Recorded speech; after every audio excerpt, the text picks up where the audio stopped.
Ampifaliana mandrakariva tany ny ara-bananao manaraka an'ireo fampianarana sy fampizarana izay ataontsika eto amin'ny pejy zava-manahirany vehivavy araky ny efa nampahafantarina sy naverimberina amintsika foana moa amin'ity volana marsa ity zany dia ankalazaintsika mandritra ny 2 volana be izao ny andro maneran-tany ho an'ny vehivavy dia ilay fampianarana momba ny vehivavy ao amin'ny baiboly zany no tohizantsika indray manomboka amin'ny avril fa ity no toriteny faha-efatra farany izay ankalazantsika n'izany andro maneran-tany ho an'ny vehivavy zany satria tsy resaka zon'olombelona fotsiny tamin'ny nanomboana n'ilay fihetsiketsehana sy nanamariana n'ilay 8 marsa zany ankehitriny no ankalazaina amin'ilay andro maneran-tany ho an'ny vehivavy fa ny maha olona feno ny vehivavy ary isan'ny raha nanaraka tsara anao hatrany am-boalohany ireo toriteny fankalazana izay narantsika teto amin'ny pejy dia mamerimberina sy manamafy hatrany ny atao hoe ekofeminista teolojia. Dia hozy ianao hoe inona koa ary ny idiran'ny ekoteolojia sy ny feminisma amin'ny fankalazana ny andro maneran-tany ho an'ny vehivavy dia satria fampianarana sy toriteny farany androany dia fitiniko aminao izay tsy naharaka zany fa ny vehivavy izay noforonin'Andriamanitra tahaka ny endriny sy araka ny tarehiny dia niarana nota tamin'ny Adama tao amin'ny saha-edena ary niaraka very nefa niaraka ny vonjen'Andriamanitra tamin'ny alalan'i Jesosy Kristy zanany ka samy olom-bovonjy samy olon'afaka ny lehilahy sy ny vehivavy. Izay moa ilay feminisma zany na ny feminista kristianina na ny feminista amin'ny finoana hafa toy ny silamo sy ny bodista sy ny tariny na ny feminista kristianina zany dia samy mifototra amin'izay hoe fanafahana ny vehivavy amin'ny patriarkalisma. Ny patriarkalisma moa dia rafim-piarahamonina hierarchia amina fiarahamonina zany izy izay mametraka hoe ny lehilahy sy ny zokiolona no ambony indrindra dia manarakaraka ny vehivavy, ny tanora, ny ankizy sy ny any amin'ny farany any ny zavaboary sy ny biby. Dia ilay idiran'ny ekoteolojia amin'izay zany le izy amin'ity fampianarana sy fanentanana izay namafisitsika tato anatin'ny fankalazana ity dia hoe ny vehivavy izay nafahan'Andriamanitra dia natsoan'Andriamanitra indray anjara amin'ny famondena ary ny famondena izay nentin'i Jesosy Kristy teto amin'izao tontolo izao dia tsy famonjena ny fanahin'ny olona ihany fa manafaka ny tenan'ny vehivavy ny sain'ny vehivavy ny fiarahamonina izay mamatopatotra ny vehivavy ny sistema ekônomika izay mampahantra sy mampiankina ny vehivavy izay rehetrarehetra mamatopatotra ny vehivavy dia efa nafahan' Jesosy miaraka tamin'ny fanafahana rehetrarehetra teo amin'ny hazo fijaliana ary tsy ny vehivavy ihany, tsy ny olombelona ihany, tsy ny fiainam-panahy ihany no nafahan' Jesosy tamin'ny famondena izay vitany nahatongavany nofo taty amin'izao tontolo izao fa hoy ny tenin'Andriamanitra izay fantatsika kristianina rehetra hoe fa toy izao no nitiavan'Andriamanitra an'izao tontolo izao. Izao tontolo izao io moa zany ho an'izay mpandray tendrony eritreretina hoe ilay fiainan'izao tontolo izao fa misy karazany roa ny hevitra n'izao tontolo izao indrindrandrindra ao amin'ny testameta vaovao dia ilay izao tontolo izao fiainana fahajentilisana fanararaotana ara-nofo sy izao tontolo izao ilay kosmosy izay noforonin'Andriamanitra tany amin'ny Genesis toko voalohany izay niara-rodana rehefa nanota ny olombelona tao amin'ny Genesis toko 13 ary niaraka novonjen'Andriamanitra tamin'ilay famonjena vitan'i Jesosy izany hoe tsy ny fanahin'olombelona ihany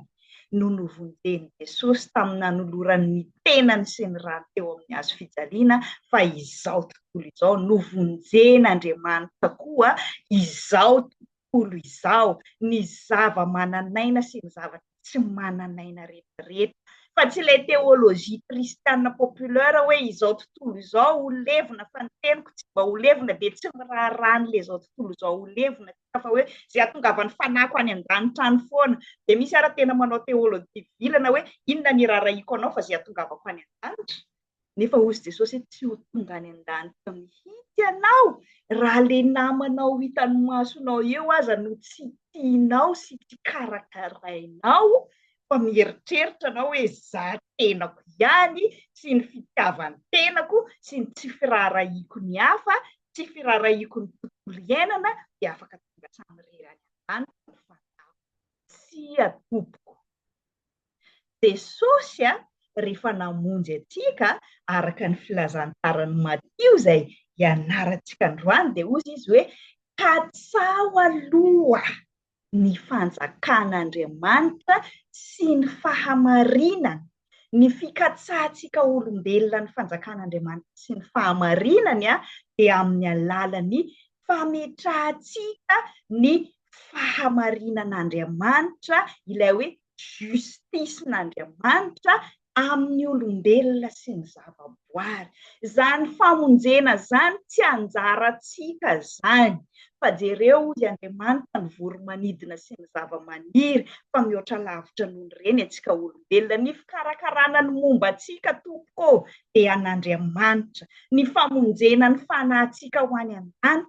dia an'Andriamanitra. Ny famonjena ny filany nofontsika rehetrarehetra dia an'Andriamanitra. Fa ny zavatra tokana asain'Andriamanitra karakaraintsika dia ny hafa, ny olombelona, ny zavaboary na ny mananaina na tsy mananaina. Zay no missiontsika fa tsy ny mifamadika amin'izay hoe tsy rarahiako zay olona sy zay tontolo iainana sy zay zavatra momba ny tany ihany fa zay atongavako izaho manao ezaka ho an'ny fanahiko ho any an-danitra fotsiny ihany. Tsy mifonctionne ohatran'izany ilay fanjakana lanitra. Izay no mahatonga antsika mamerimberina an'ilay hoe écoféministe théologie kristiana. Tsy afa-misaraka zany ny fikarakarana ny olombelona sy ny zavaboary namboarin'Andriamanitra rehetra rehefa mandray an'ilay famonjena avy any an-danitra isika dia mikarakara an'ireo ety an-tany ireo. Izay no ahatongavantsika any. Tsy lôjika mihitsy hoe ho any an-tendrombohitra ve ianao dia midina any anatin'ny tunnel ny lalana. Eny tompoko. Raha ho any an-danitra ianao dia ny hitan'ny masonao ety an-tany no fitiavana no lehibe indrindra hozy ny tenin'Andriamanitra. Izay zany ilay mahatonga antsika tamin'ity fankalazana iray volana ity mamerimberina an'ilay écoféministe théologie, zany hoe ny vehivavy aloha izay nataon'ilay rafi-piarahamonina patriarkaly tsinitsinina sy nataon'ilay antsoina hoe misogynie na ny fanambaniana sy fanaratsiana vehivavy izay hitana tamin'ny tantaran'izao tontolo izao natao amin'ny baiboly no afahana aloha. Tsy hoe tsy manafaka ny lehilahy Andriamanitra fa tsy izay no fodi-kevitra sy fanafahana izay voizina sy raisiko ho antson'Andriamanitra izay anaovantsika ny fifampizarana sy ny fampianarana ary ny toriteny rehetrarehetra eto amin'ny pejy. Efa be dia be ny mikarakara sy manohana ny lehilahy fa ny zava-misy iainana any Madagasikara indrindrandrindra sy ny vehivavy maro maneran-tany dia tena poretin'ny fiarahamonina, poretin'ny fiangonana, poretin'ny sehatra arak'asa loatra ny vehivavy ka tsy afaka mivelatra, tsy afaka mandroso, tsy afaka mampandroso. Nefa amin'ny statistika rehetrarehetra maneran'izao tontolo izao ny atsasaky ny olombelona dia vehivavy. Izany hoe io atsasaky ny olombelona mijaly sy ory sy tsy afaka mandray anjara amin'ny fampandrosoana io rehefa tsy ampiasaina dia miaraka midoboka antsika rehetrarehetra. Ary raha isika samy olombelona no tsy mifampijery araka ny zavaboary tian'Andriamanitra ka natao hifampikarakara dia mazava ho azy fa araika ny iainana sy ny zavatra tsy mananaina satria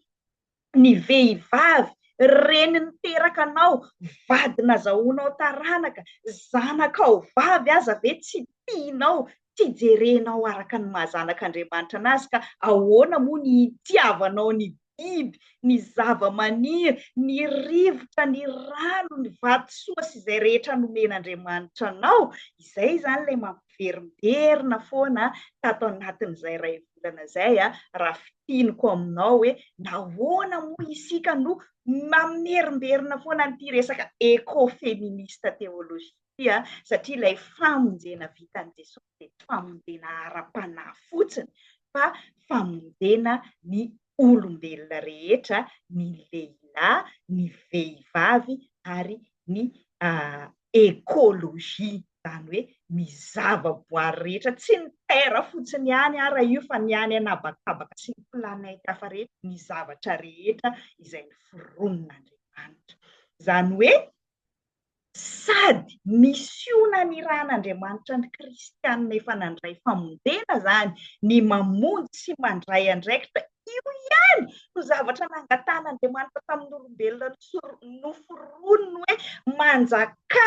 amin'ny zavaboary rehetra, karakarao ilay hoe manjaka fa tsy hoe manjakazaka. Ilay hoe lehilahy alohan'ny vehivavy dia tarito am-pitiavana tahaka ny taritan'i Jesosy ny fiangonana nanoloran'ny tenany hamonjy an'ilay fiangonany ilay vehivavy fa tsy hoe ambanibanio sy araraoty. Dia ny tontolo iainana tsy hoe karakaraina fotsiny satria baikon'Andriamanitra fa iankinany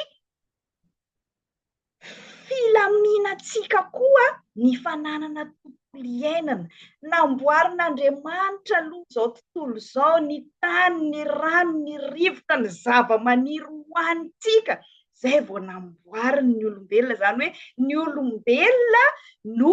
namoronan'Andriamanitra ireo zavatra rehetra fa tsy sanatria izay nanaovako antso avy tamin'ny 2 herinandro lasa zay hoe amin'izao malaza be ny famatsiana momba ny resaka fanarenana ny tontolo iainana, lasa ilay olombelona indray no atao sakrifisy ho an'ilay tontolo iainana fa mifanohy tamin'izay ny nanamboaran'Andriamanitra ny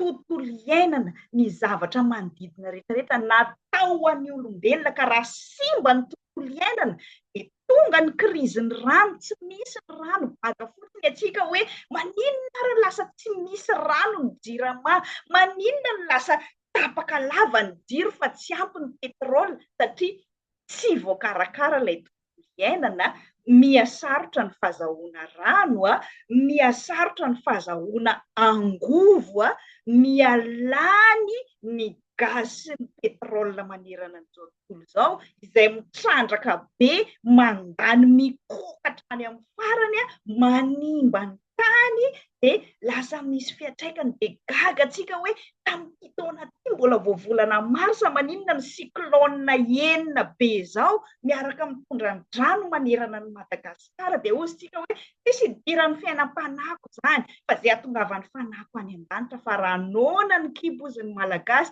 mivezivezy ny fanahy. Io fiainam-panahinao io tsy ilamina mihitsiny raha tsy manana ny ilainy aloha ny nofo, raha tsy mahalala ny sainao hoe miankina amin'ny zavaboary anie ny filako amin'ny lafiny rehetrarehetra ary ny famatotra hatrany am-boalohany satria rehefa nanota ny olombelona dia voaozona niaraka tamin'ny olombelona ny tany, eo nanomboka naniry tsilo ny tany, miaraka foana zany ny olombelona sy ny zavaboary rehetra miara-potika noho ny fahotan'olombelona nefa miaraka vonjeny Jesosy tamin'ny namonjeny an'izao tontolo izao. Zany hoe raha miteny Andriamanitra hoe izao tontolo izao dia ho levona, tsy mila tika olombelona aby andravan'io Andriamanitra vao ho levona io. Fa ho levona io araka ny tenin'Andriamanitra fa tsy isika no hanimba sy hanimbazimba sy hitrandraka amin'ny fomba tsy mitsinjo ny momba ny taranaka any afara fa izay havelona an'androany fotsiny na dia laniko aza ny bois de rose satria tsy bois de rose ny babanao oziny izay fitenin'ny tanora izay dia tsy fantatrao izay fiantraikany izany amin'ny tontolo iainana ary olom-bitsy fotsiny ihany no mahazo tombotsoa amin'ilay harena voajanahary nomen'Andriamanitra ho an'ny olona rehetrarehetra mipetraka eo ambonin'ny Madagasikara ary ny tena loza aza dia tsy ny malagasy akory ny ankamaroan'ireo olom-bitsy ireo fa mpanararoatra fotsiny. Misy ifandraisany daholo tokoa ny fianarana teolojia tsy baiboly, tsy ideolojia, tsy filozofia fotsiny, fa mifandray ny tsy fananany olona vola, ny mahatonga antsika mahantra, ny mahatonga ny sandam-bola antsika ambany kely, ka mahatonga antsika tsy tafavoaka mihitsiny sy ny mahatonga ny fiainam-panahintsika sy ny moralitentsika malagasy potika, satria ny olona tsy manan-koanina tompoko dia lasa mpangalatra, lasa tsy miraharahan'ny namany izy satria ny tenany aza tsy hitany izay omena anazy dia tsy mampaninona anazy ny mangalatra zava-olona. Ny olona mosary ara-panahy no tsy mahita ny vehivavy ho zanak'Andriamanitra ka afaka manimbazimba sy manararoatra ny vehivavy izay zanak'Andriamanitra tokoa. Ny olona tsy manana ivelomana no manapaka hazo sy ala, tsy hoe satria tiany no manimbanimba fotsiny ny hazo dia potipoteny dia aririny any anaty rano any dia lotoviny ny ranomasina dia lotoviny ny zavaboary sy ny iainana, fa fototra filana fototra mifandray daholo ireo rehetrarehetra ireo, ary izay ilay teolojia feminista. Ny teolojia feminista zany tsy araka ny eritreretintsika amin'ny anarany hoe resaka vehivavy fotsiny, fa ozy ny teolôjiana feminista malaza zay hoe raha tsy intersectionnel ny teolojianao dia tsy teolojia feminista izay. Raha vehivavy fotsiny, hiady toeran'ny vehivavy ao am-piangonana fotsiny no teolojianao dia tsy teolojia feminista zany. Fa ny teolojia feminista dia mijery hoe ny vehivavy dia nomen'Andriamanitra toe-batana hafa mihitsy, manana cycle menstruel hafa mihitsy, manana fonctionnement hafa mihitsy ny émotion sy ny fisainany. Rehefa mianatra teolojia ny vehivavy mananjanaka ohatra dia tsy afaka hitovy système amin'ny lehilahy manana vady aman-janaka mikarakara trano any an-trano izy eo amin'ny fianarany, fa tsy maintsy jeren'ilay sekoly hoe ahoana moa zany no tokony atao programa fampianarana mitsinjo an'ireto vehivavy reto hoe sady mitaiza izy no mikarakara tokantrano izy no mianatra izy dia mifanaraka amin'izay zany ilay teolojia feminista, fa tsy hoe zony vehivavy tahaka ny feminista séculaire fotsiny ihany. Izany hoe tiniko androany alohan'ny hidirantsika amin'ny tenin'Andriamanitra farany ankalazantsika ny andro maneran-tany ho an'ny vehivavy amin'ity volana marsa ity, ny écoféministe théologie izay naverinberina tao anatin'izay ray volana izay dia mitsinjo ny olombelona aloha. Ny famonjena ny olombelona, ny fanahin'olombelona dia tsy afaka vonjena raha tsy milamina aloha io vatana. Olona adala marary saina, marary vatana dia tsy afaka hikarakara ny fanahiny mihitsiny, fa manomboka amin'ny fikarakarany vehivavy ny vatany, ny tenany, ny fitiavany, ny fahalalany fa zanak'Andriamanitra izy aloha no ahafahany mikarakara ny vatany, manomboka hikarakarany ny sainy, manomboka mianatra amin'izay izy, mampitatra ny sainy sy ny fahalalany, izay izy vao afaka mikarakara ny ankohonany voalohany. Izay moa ny vehivavy malagasy sy ny vehivavy tatsinanana, ny tena fifalian'ny vehivavy tatsinanana tompoko, tsy mitovy amin'ny feminista andrefana izay le humaniste théologie, tsy ilay hoe za mila an'izay mahafalifaly ny tenako, fa ny tena antom-pifalian'ny vehivavy tatsinanana araka ny filazan'ny mpikaroka dia ny mahita ny vady aman-janany, mahita ny ankohonany mifaly. Izay no mahatonga ny humaniste tsy mitovy amin'ny feminista tandrefana hoe ny tenany ihany ny momba anazy ihany, ka hoe rehefa tsy faliko izy ao an-tokotany dia afaka mangataka divorce toy izao ny raharahany izay fiantraikany any amin'ny vady aman-janany. Fa ny humaniste na ny feminista nentin'ny vehivavy mainty hoditra amerikanina sy ny feminista aziatika ny antsika tandrefana, ary indrindra ny feminista afrikanina dia mametraka ny mahazava-dehibe an'io fitiavan'ny vehivavy ny zanany voalohany, ny vadiny, ny ankohonany, ny fiarahamonina. Itsika tatsinanana zany tsy manana ny loatra n'ilay toetsena individualista hoe zay mety amiko, fa ilay sady mety amiko no mety amin'ny ankohonako, izay ilay humanista teolojia. Milamina zany ilay momba ny vehivavy, ilay feminista, zay vao afaka mijery ny manodidina azy amin'izay izy ny fidiram-bolany ny asany ny fifandraisany amin'ny ankohonany ny fifandraisany amin'ny zavaboary.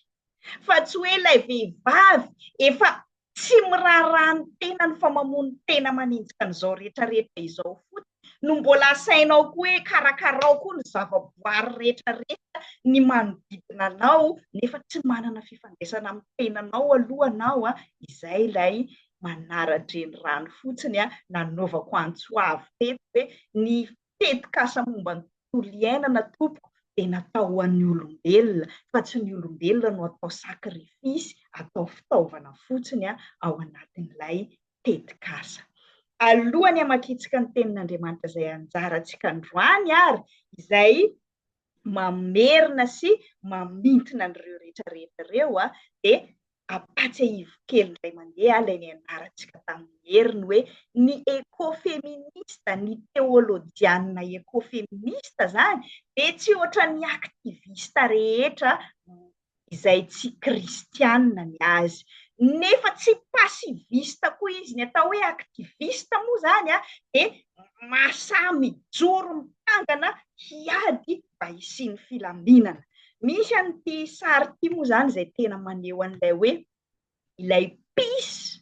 na ilay fiadanana tadiavin'ny aktivista maro. Misy karazany roa izy ilay fiadanana na ilay hoe pisy izay tadiavin'ny aktivista. Misy izy ny atao hoe negative pisy, izany hoe fiadanana ivelambelany fotsiny ihany, rehefa tsy misy ady, rehefa tsy misy ady hevitra dia izay no atao hoe fiadanana. Ity ilay niainga hatrany amin'ny Pax Romana na ilay hoe fiadanana teo amin'ny Ampira Romanina, izany hoe terena fotsiny amin'ny alalan'ny miaramila, terena fotsiny amin'ny alalan'ny lalàna hoe mangina anareo vehivavy fa izay nisy ny filaminana aloha dia amin'izao fotoana izao moa izay no mahatonga ny ady maro manerana an'izao tontolo izao hoe tsy maintsy mampiasa fitaovam-piadiana mahery vaika mba hisiany fiadanana hono. Ka io ilay tonga hatrany amin'ny ekstremista amin'izay izay lasa mahasahy manao vivery ny ainy hono izy hamonjy ny firenena, hamonjy an'izay kôzy maharesy lahatra azy. Fa misy koa nefa amin'ny aktivista mbola sekulera ihany ity ilay fiadanana izay hoe fiadanana ao anaty. Ity zany ilay nentin'ny feminista ivelan'ny fiangonana hoe miralenta, mitovy tanteraka ny lehilahy sy ny vehivavy, samy mananjo hifidy, samy mananjo hiasa, samy mananjo hitovy karama rehefa mitovy ny asa, samy mananjo mianatra, samy malalaka amin'izay tiany atao ary samy afaka manao izay tiany. Izay hozy izy no antsoina hoe fiadanana ilay tsy hoe tsy misy ady fotsiny fa miada-po koa, manana fahafahana koa ilay olona.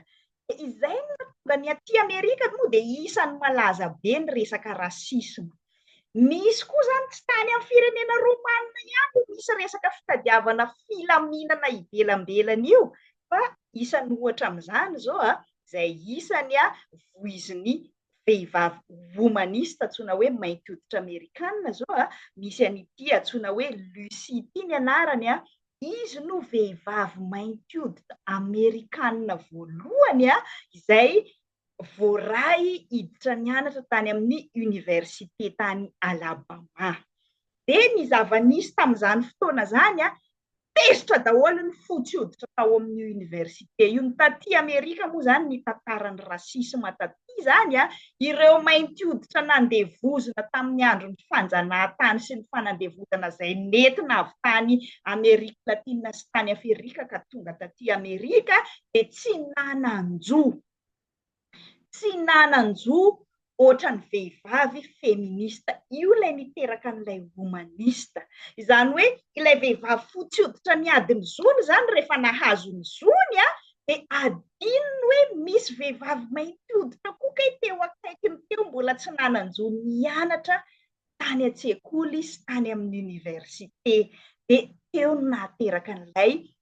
iadiny zonay koa izahay vehivavy mainty hoditra amerikana izay hoe andevony nahatongavany voalohany satria rehefa tonga ny Europeanina fotsy hoditra naka ny tanin'ireo antsoina hoe indianina amerikanina tompon-tany talohan'izy ireo. Tantara lavabe momba ny fanjanahantany manokana koa moa zany iny, fa ny antsika malagasy moa ny tantaran'ny 29 mars sy ny 26 juin aza tsy haitsika, sarotra amintsika ny handray an'ilay izy, fa ohatra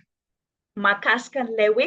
fiadanana sy filaminana ivelambelany zao tamin'ny andron'ity Lucie ity ny raisin'ity université tany Alabama ity, ho vehivavy mainty hoditra voalohany nianatra tao amin'ny université dia ny grevy ny mpianatra fotsy hoditra. Araka ny hitantsika amin'ny sary io tena korotana tao amin'ny université dia ny vahaolana ny raisin'ny université tamin'izany fotoana zany dia ilay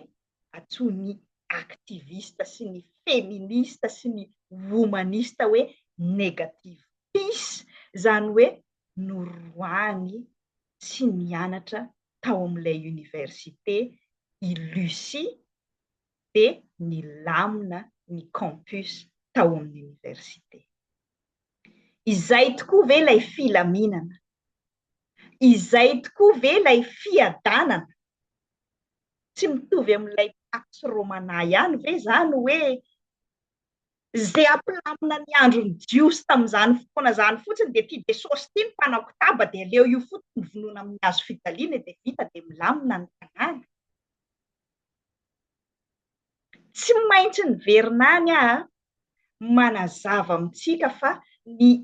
feminista kristianina zany dia misy foto-kevitra hitovizany sy fandraisany amin'ny feminista sy ny aktivista izay mitady an'ilay fiadanana ao anaty fa tsy ilay fiadanana ao anaty araka ny fiheveran'olombelona, tsy ilay feminista miady zo tsy miankina amin'ny finoana sy ny fanirahan'i Jesosy, fa ilay feminista miainga avy amin'ny Jesosy niantso sy naniraka ny vehivavy izay ianarantsika amin'ny tenin'Andriamanitra andrarantsika androany araka ny Mateo 7:20. Ny filazantsara efatra, ny toko farany amin'ny filazantsara efatra rehetra dia mitantara ny amin'ny nitsanganan'i Jesosy tamin'ny maty, ka iray amin'ireo filazantsara efatra izay mitantarany amin'ny fitsanganan'i Jesosy tamin'ny maty ireo zany ity Mateo 7:20 ny andininy voalohany ka hatramin'ny 10 izay vakitsika amin'ny anaran'i Jesosy ity. Ary tamin'ny aliny sabata, raha vao nazava ratsy ny andro voalohany amin'ny herinandro, aliny sabata sady mazava ratsy ny andro voalohany amin'ny herinandro dia avy izany fasana Maria Magdalena sy ilay Maria anankiray. Maria anankiroa zany eto, ozy Mateo no nandeha vao maraina tamin'ny aliny sabata. Ary indro nisy horohoro-tany mafy, efa nisy zany ny fikorontanany toetrandro, ny horohoro-tany hatrany amin'ny andron'i Jesosy, fa nisy anjeliny tompony nidina avy tany an-danitra. Izany hoe ity zany tsy ilay horohoro-tany vokatry ny fanimban'olombelona ny tontolo iainana araka ny efa nazavaiko hatrany am-boalohany hoe ny fahasimban'ny tontolo iainana dia misy ny tena fahefan'Andriamanitra tsy nampilatoka ny orana, nampisy haitany sy fahefan'Andriamanitra mampisy horohoro-tany noho ny fidinany andely avy any an-danitra tahaka ny zava-misy eto sy ny fisiany hain-tany sy ny horohoro-tany vokatry ny fampiasantsika olombelona ny zava-boary sy ny harena kibon'ny tany sy ny tsy fanajantsika ny fiainana zany hoe mifangaro ao zany fa tsy hoe rehefa siklôna ena dia tena voasazon'Andriamanitra tsika olombelona, sazon'Andriamanitra efa tsisy zavatra nataontsika olombelona mihitsy, tsy atompoko sady mandray anjara isika olombelona manapotika no afaka miditra tsehatra koa Andriamanitra mampisotroana mitampoka amina rano milamina ohatra raha ilay. Dia tahaka izay hoe nisy horohorontany mafy izy fa nisy anjeliny tompony hidina avy tany an-danitra dia nakeo nanakodiany vato dia nipetraka teo amboniny. Ifasan'i Jesosy zany ilay resahana eto satria nifasana tamin'izany fotoana zany tany anatina kavy mihidy vato be ary araka ny soratra masina moa dia tena nidina Simona asiana tombo-kase mihitsy ilay fasan'i Jesosy sao dia misy angalatra ataony fatiny dia mody misy amorokorona hoe nitsangana tamin'ny maty Jesosy nefa ny mpianany ihany no nendrika tena nangalatra ny fatiny satria efa nilaza mialoha izy fa hitsangana maty dia ny mpanohitra ny fanjakana ilay mitady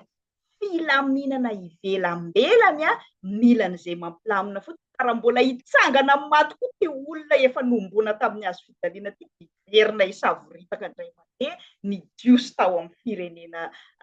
empira romanina tamin'izany fotoana zany. Ka izay zany ilay zava-misy eto hoe nisy horohorontany mafy tamin'izany fotoana zany fa nisy anjeliny tompony hidina avy tany an-danitra nakeo ka nanakodiany vato tao amin'ny fasana dia nipetraka teo ambonin'ilay vato eo ambonin'ilay fasana zany ilay anjely ary ny fijery azy dia tahaka ny elatra ary ny fitafiny fotsy tahaka ny oram-panala na la neige hoy isika mahay azy ary ny mpiambina ny gardienne fasana zany ny vadi-po no ny fahatahorana n'ilay anjely mamirapiratra fotsy tahaka ny elatra ka tonga tahaka ny maty na hoe paralysé mitahotra tena natahotra ny ororo loatra dia paralysé tsy nahetsika teo ary ny anjely namalika nilaza tamin'ny vehivavy tsy ny sady reseta amin'irety mpiambina paralysé reto ny anjely fa niresaka tamin'ny vehivavy ilay ny fovo maraina nakany am-pasana dia nilaza hoe aza matahotra ianareo. Tsy paralysé nitahotra ohatran'ireto mpiambina reto zany reto vehivavy be tahotra zany vehivavy zany raha mpahitra amin'ny lehilahy araka ny fiheverany maro fa ireto vehivavy reto no nomeny anjely hery tsy natahotra fa fantatro izy ilay anjely fa Jesosy izay efa nombona tamin'ny hazo fijaliana no tadiavina.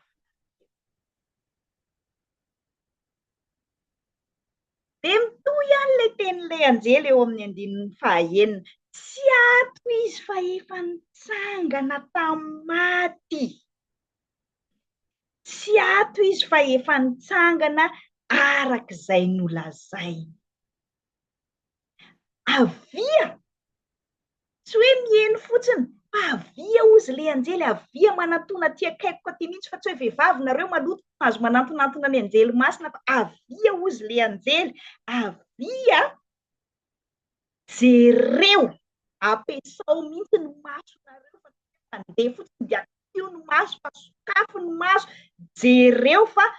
taon'Andrian'ny tompo nampahitana maso an'ilay fasana tsy misy an'i Jesosy intsony ireto vehivavy reto fa tsy ny hainy fotsiny ihany.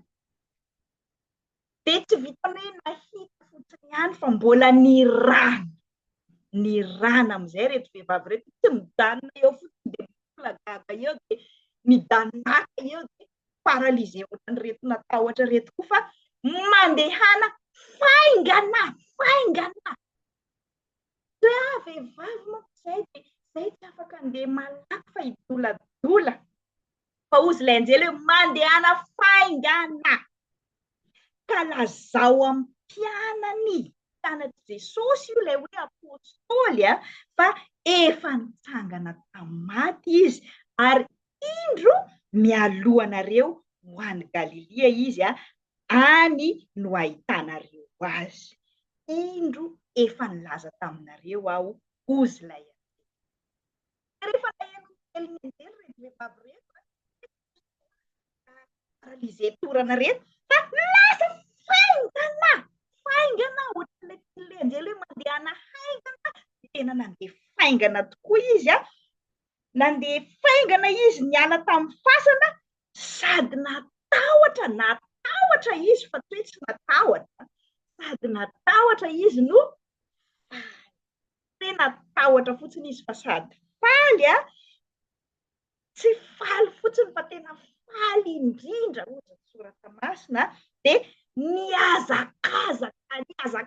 reto vehivavy reto azo eritreretina fa nanao zipo na nanao robe lava be reto vehivavy reto tamin'izany a azo eritreretina moa fa tamin'ny tontolony jiosy araka ny hitantsika mbola amin'ny fomba jiosy hatramin'izao na lehilahy na vehivavy samy manao an'ireny fitafy jiosy robe lava be reny a fa afaka miazakazaka miaraka amin'ireny robe reny na lehilahy na vehivavy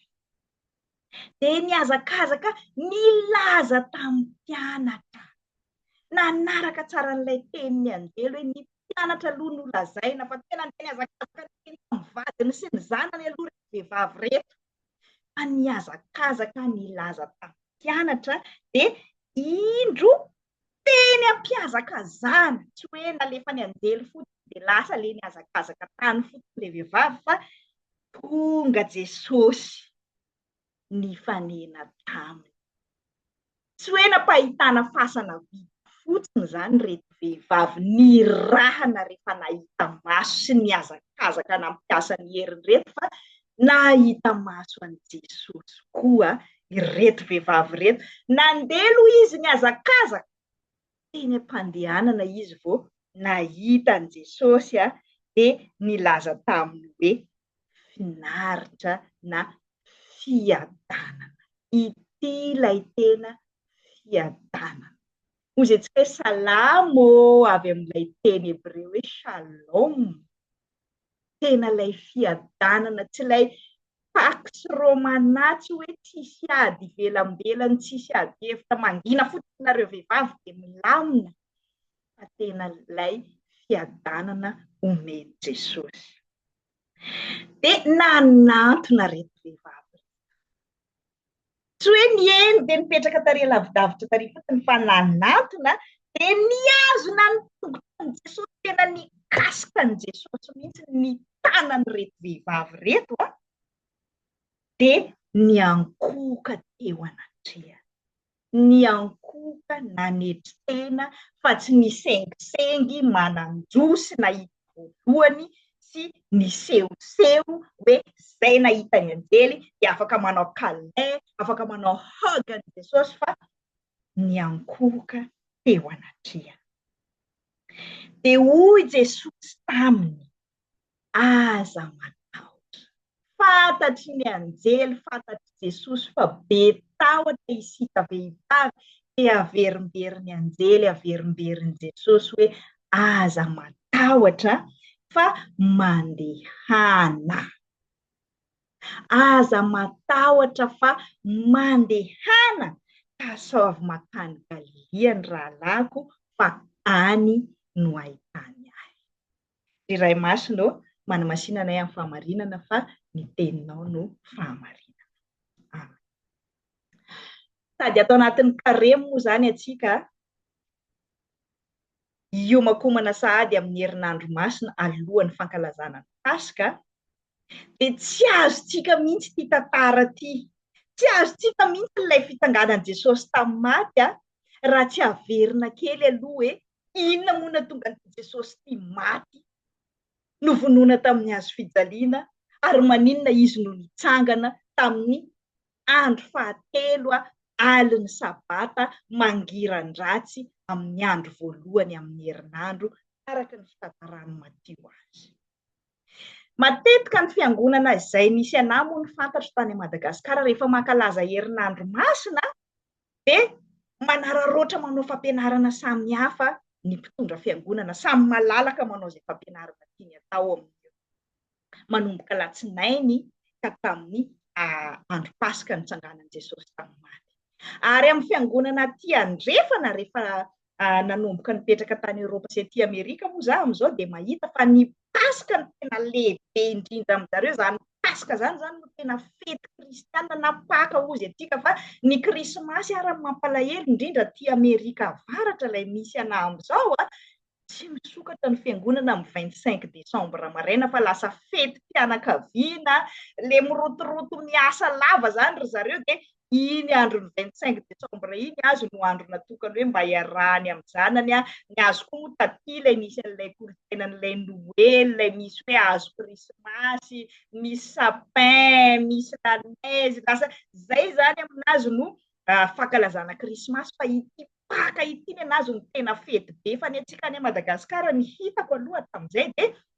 ilay krismasy atsika no mandeha am-piangonana daholo na olona tia am-piangonana mihitsy ny ara fa iny no tena fety kristianina ilay fahaterahan'i Jesosy fa rehefa tonga ny Paka ohatrany tsy dia tena malaza loatra ohatran'ny krismasy.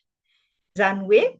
samy manana ny fombany moa zany io fa tsy misy hoe ity tsara ilay Jesosy teraka no ambony indrindra fa tsy ilay Jesosy nitsangana tamin'ny maty na ilay Jesosy maty. Dia ohatran'izay koa ny any Amerika Latina zao ohatra na le ao anatin'ny herinandro masina zao amin'ny fiangonana loterana malagasy izay nahalehibe anahy sy ny angonako tany Madagasikara zao dia le alakamisy masina io indrindra ho an'ny ankohonako moa zany dia tena hoe amin'io dia tena mamono programa mihitsy rehetrarehetra atao izay andehanana any am-piangonana handray ny fanasan'ny tompo amin'ny alakamisy masina fa tamin'io no nanorenan'i Jesosy ny sakramety ny fanasan'ny tompo dia ny fandraisana fanasan'ny tompo amin'ny alakamisy masina tena amin'ny andro hariva ohatra nataony Jesosy dia tena hoe ambony sy tena tsy mitovy amin'ny fandraisana fanasan'ny tompo rehetra fa ny any Amerika Latina zao ohatra dia ilay zoma masina indray ny anazy ny tena ankalazainy tena hoe manomboka tamin'ilay Jesosy nentina notsaraina dia nampijaliana dia nikapoana dia iny indray ny azo no mifanaraka kokoa amin'ny tantarany zava-misy ny ainany satria nandalo an'izany fampijaliana zany ry zareo dia zay zany ilay hoe tsy mitovy io. Fa atsika moa rehefa ao Madagasikara nosy atsika mihidy kely dia mieritreritra hoe izay zavatra fanaontsika ao zany no ataon'ny kristianina rehetrarehetra manerana an'izao tontolo izao fa tsy mitovy tompoko. Samy hafa tanteraka ny tradisiona ny fiangonana ary tsika kristiana indrindra ny protestanta moa dia mahay tsara hoe tany amin'ny taonjato faha 1 dia efa nisaraka ny katolika romanina fandrefana sy ny katolika tatsinanana orthodoxe. Ty amin'ny taonjato faha 9 dia samy nanana ny fomba indray ny protestanta tany Alemanina ny tariany Lutera, ny tany Genève ny tariany Calvin sy ny sisa samy hafa rehetra dia samy manana ny fombany fa izao lasa adinontsika hoe inona koa ilay tena zavatra nitranga tany a Roma, tany a Jerosalema satria tany ny foibe ny fanjakana Romanina tamin'io fotoana io inona tokoa moa ilay tena zavatra nitranga tany tamin'ilay andro alatsinainy talata alarobia alakamisy. Miresaka an'izay tsika satria mifandray amin'izay ny antom-pisiany feminista kristianina. Jesosy zany tsy hoe tonga teto tany dia nampianatra teny fotsiny izy dia namahana olona mosary teny am-pampianarana fotsiny fa tena nifanosy tamin'ny fiainan'ny olona andavanandro. Ny herinandro masina zany ny alahady talohan'io ilay alahadin'ny sampandrofia.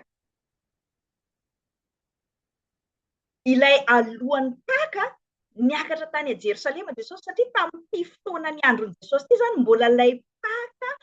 fety jiosy ilay fankalazana ny alany zanak'Israely nandevozina tany Ezipta ho any amin'ny tany Kanana fanantenana no Pasika jiosy nankalazan'i Jesosy sy ny tanany tamin'io fotoana io dia be ny olona niakatra tany a Jerosalema handeha hankalaza ny Pasika ao amin'ilay tempoly faharoa izay namboarin'i Herody. Ny tempoly tao a Jerosalema koa tompoko dia efa indroan'io fa ilay tempoly namboarin'i Solomona izay ravan'ny Babiloniana dia rava potika tsy nisy ara-bakeny rava.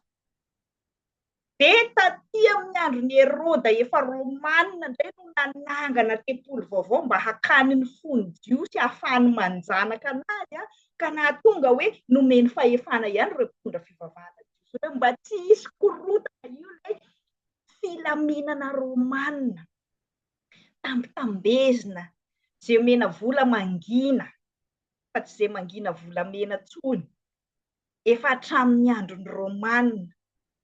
io ilay tempoly rava tamin'ny année 70 taty aorianan'i Jesosy Kristy ka tsy tafarina tsony mosquée-ny silamo indray no nanafika an'io tempoly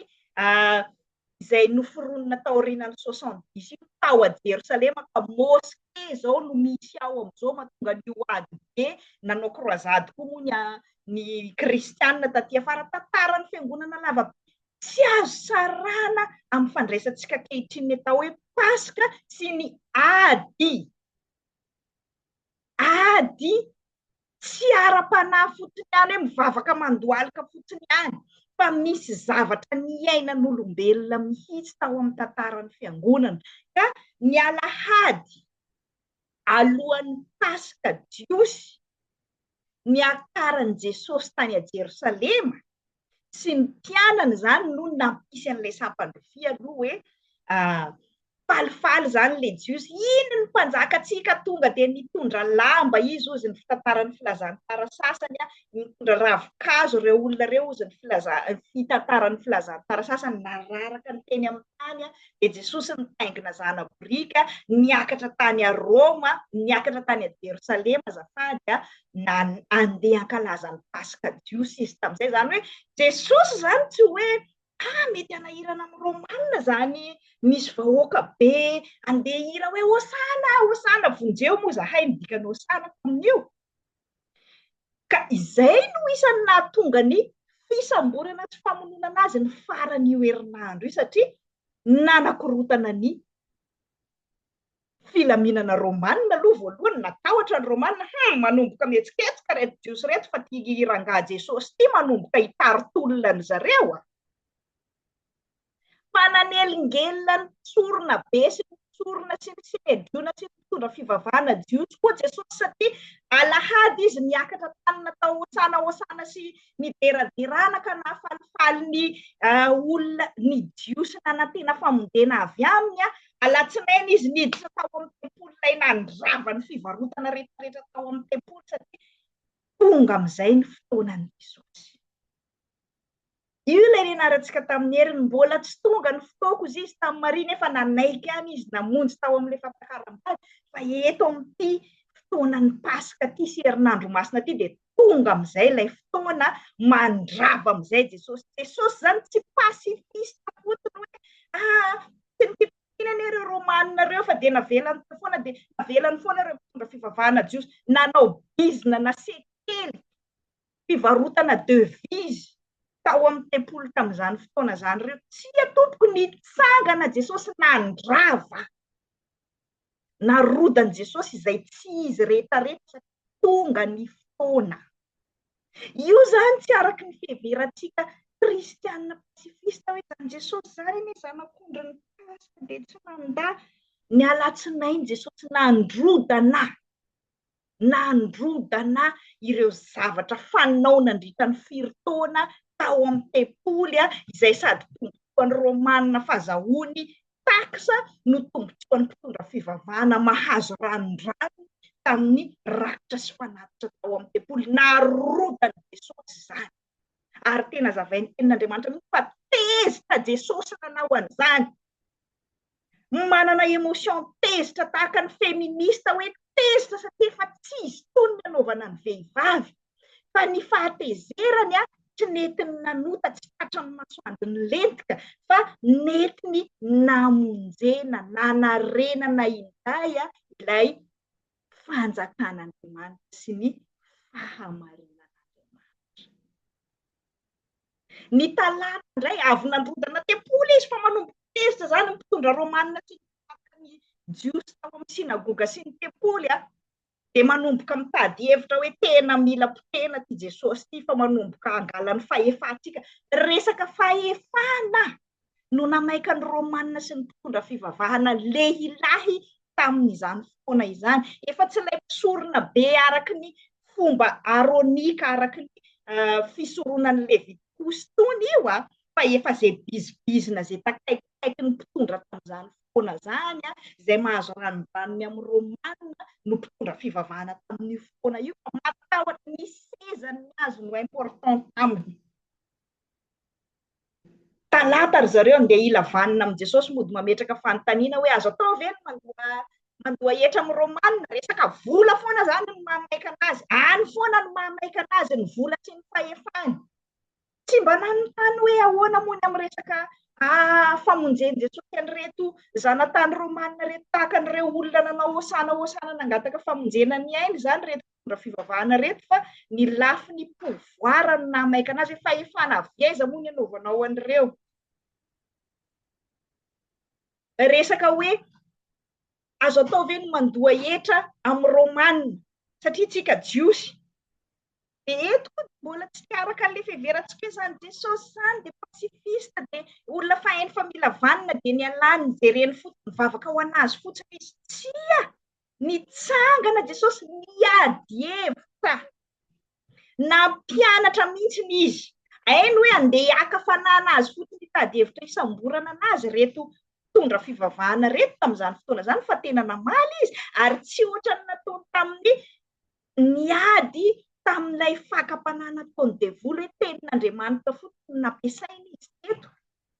fa tena nampiasa mety aty hoe sekely eto aty jereo ohatrany ahoana miendrika n'izany sekely zany, sarimiza no misokatra izany hoe tsy tenin'Andriamanitra fotsiny ihany vavaka mandoalika any an-trano fotsiny ihany no fitaovana nentin'i Jesosy niady na niady hevitra na nandrodana tao amin'izay fomba tsy mety tao amin'ny tempoly, fa tena hoe zava-nisy ny ainan'ny olona lafiny ekônomia mihitsy zany no nentin'i Jesosy namaly an'ireto olona reto. Olona efa sahirana, zanatany Romanina, miasa mafy fotsiny mandoa hetra fa tsy misy ohatran'ny fiainantsika malagasy amin'izao mitotototo asa, ny karama tsy hitanao mihitsy hoe mandeha aiza, fa zay ao ambonimbony ao foana no mihinana an'izay fiodinany ekônomia rehetrarehetra. Toerin'i Jesosy zany fa tsy resaka fivavahana ara-panahy fotsiny ihany. Izay ilay entin'ny feminista, teolojiana feminista. Io no ny afara tany amin'ny alaka misy fisamborana an' Jesosy amin'izay. Izany hoe tsy ilay fanasany tompo fotsiny zany hoe rehefa manomboka alakamisy zay vao manomboka mibanjina mipasika ny fampianarana ataon'ny fiangonana, fa atombohy hatrany amin'ny alatsinainy. Inona moa ny zavatra niseho nahatonga an'i Jesosy nisamborina? Nahita motifa amin'izay reto mpitondra fivavahana reto ka nahatonga anazy hoe rehefa vita ny fiarahany misakafo tamin'ny mpianana, tonga ny fotoana tsy hoe niorooro Jesosy dia avy dia fa tsy afaka nanao nini, mbola niara-ny sakafo izy, tena fifaliana io teo no nanambarany amin'izay hoe tonga amin'izay ny fotoana ny tenako sy ny rako amin'izay no atolotra ho viravirain'ireto mpitondra fivavahana sy Romanina reto. Zay no nahatonga anazy hoe notsaraina tao amin'ny Sinediona aloha izy, ny mpisorona be sy ny mpitondra fivavahana jiosy aloha no niakize anazy, zay izy nizoma maraina, zay vao nentina nitsaraina tany amin'ny Pilato sy Herôdy Antipasy. Izay vao nombona tamin'ny hazo fijaliana ka nalevona. Zay ilay andro fahatelo eto. Ny andro amin'ny jiosy mifanaraka amin'ny teolojia ny Baiboly, ny alina nisy taloha zay vao nisy ny mazava. Zany hoe ny andro zany amin'ny jiosy dia manomboka amin'ny 9 ny andro aloha. Ilay aliny sabata sy vao mangirany vatsy amin'ny andro voalohany amin'ny herinandro zany, ny andro amin'ny jiosy zany manomboka 18h hariva ka hatramin'ny 18h hariva ny andro manaraka, fa tsy ohatran'ny atao hoe manomboka minuit ka hatramin'ny 23h ny androny. Izay ilay mahatonga misy fivavahana fanina sasany vao omby 3 andro ahoana moa nanomboka zoma hariva ny Jesosy vao nalevona, dia zoma dia sabotsy dia lahady mbola tsy feno 3 andro, fa ny fanisana andro ny jiosy nanomboka zoma hariva izy ny tao am-pasana,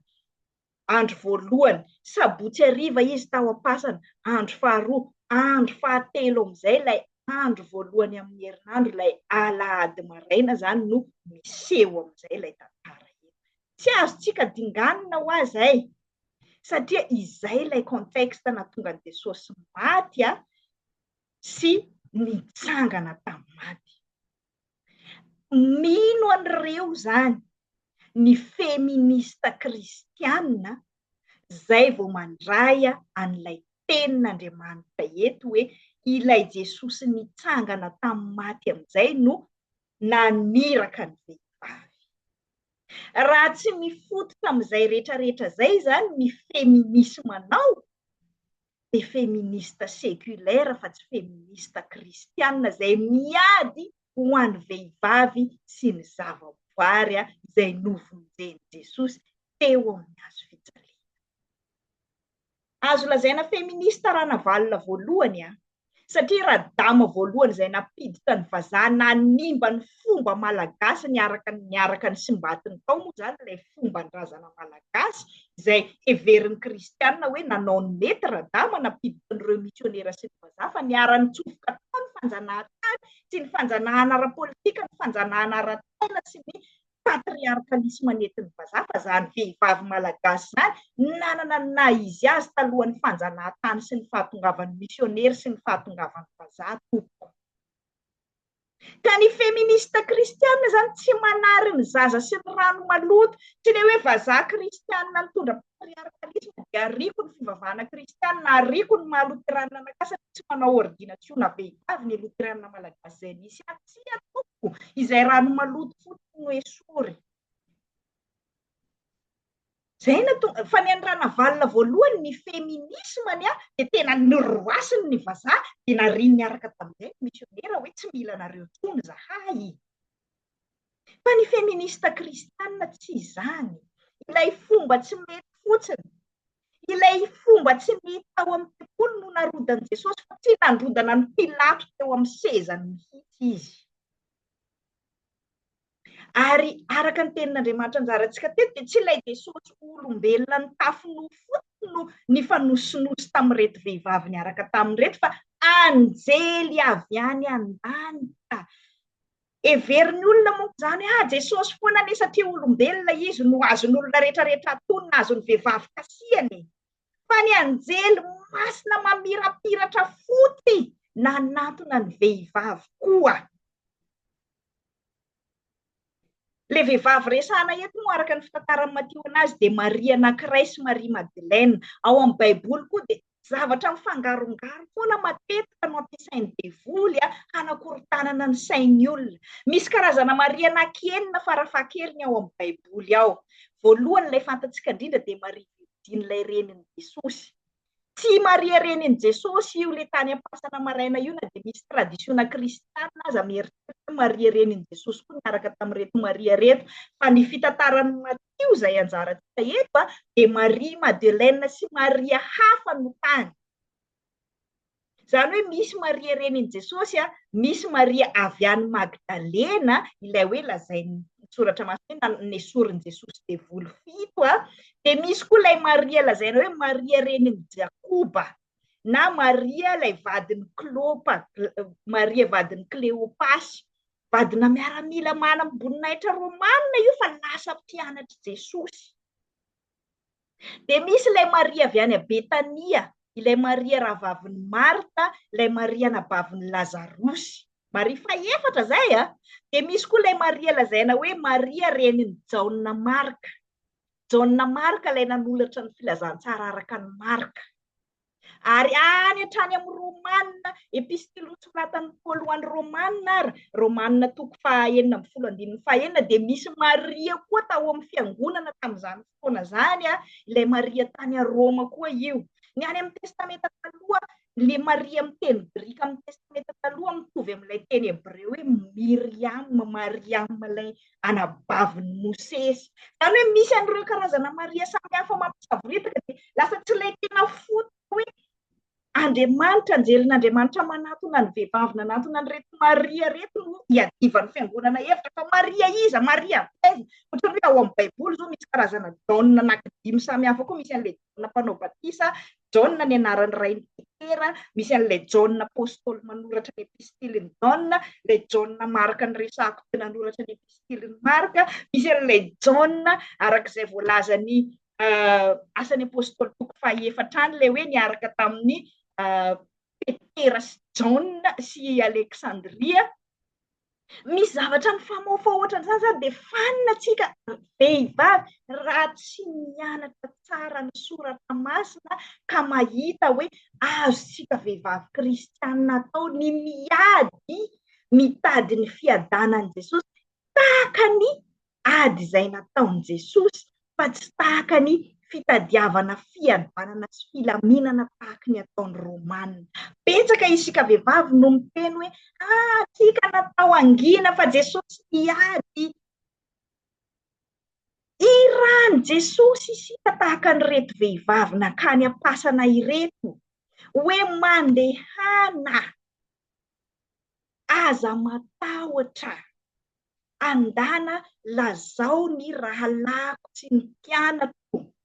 miazakazaka tahaka ny lehilahy fa tsy hoe vehivavy dia miboladola dia miandry an'i Jesosy eto fotsiny. Satria rehefa niazakazaka reto vehivavy reto dia tsy navelan'i Jesosy nandeha irery fa teny an-dalana izy no tonga Jesosy nanamafy taminy ilay teny mianjely hoe mandehana. Tsy anjely avy any an-danitra fotsiny no milaza aminareo fa izaho Jesosy ilay nitsangana tamaty mialoha nisehoako amin'ireo mpianatra ireo dia manamafy miseho mivantana aminareo aho hoe maniraka anareo vehivavy koa aho vonjeo ny oloko sy ny zavaboary izao tontolo izao izay nanolorako ny aiko teo amin'ny hazo fijaliana. Teo an'Andriamanitra irery anie ny voninahitra izay efa azy hatramin'ny taloha indrindra ka ho mandrakizay. Amen.